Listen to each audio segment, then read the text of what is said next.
மாப்பிள்ளையை பிடிக்கல, விஷ ஊசி செலுத்தி டாக்டர் தற்கொலை செய்து கொண்ட சம்பவம் பரபரப்பை ஏற்படுத்தியிருக்கு. நமது சேனல்ல பார்த்தீங்கன்னா, தினமும் பல்வேறு விதமான கிரைம் தொடர்பான நியூஸ்கள உடனுக்குடன் பதிவேற்றம் பண்ணிட்டு வரோம். நீங்க இது போன்ற நியூஸ உடனுக்குடன் காண நினைத்தால், மறக்காம நமது சேனல சப்ஸ்கிரைப் பண்ணி டெய்லி நம்ம போடக்கூடிய வீடியோவ உடனுக்குடன் காணுங்கள்.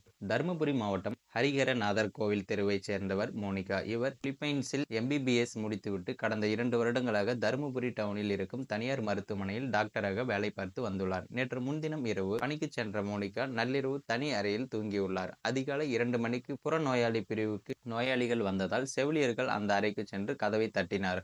ஆனால் நீண்ட நேரமாகியும் மோனிகா கதவை திறக்கவில்லை. இதனையடுத்து ஜன்னல் வழியாக பார்த்தபோது குளுக்கோஸ் போடும் ஊசியை கையில் செலுத்திய நிலையில் மோனிகா மயங்கி கிடந்ததை கண்டு அதிர்ச்சி அடைந்திருக்காங்க. உடனே அங்கிருந்து அவர்கள் கதவை உடைத்து மோனிகாவை மீட்டு தீவிர சிகிச்சை பிரிவில் அனுமதித்தனர். அங்கு சிகிச்சை பலனின்றி மோனிகா உயிரிழந்தார். இது குறித்து போலீசார் நடத்திய முதற்கட்ட விசாரணையில் மோனிகாவுக்கு திருமணம் செய்ய பெற்றோர்கள் முடிவு எடுத்திருக்காங்க.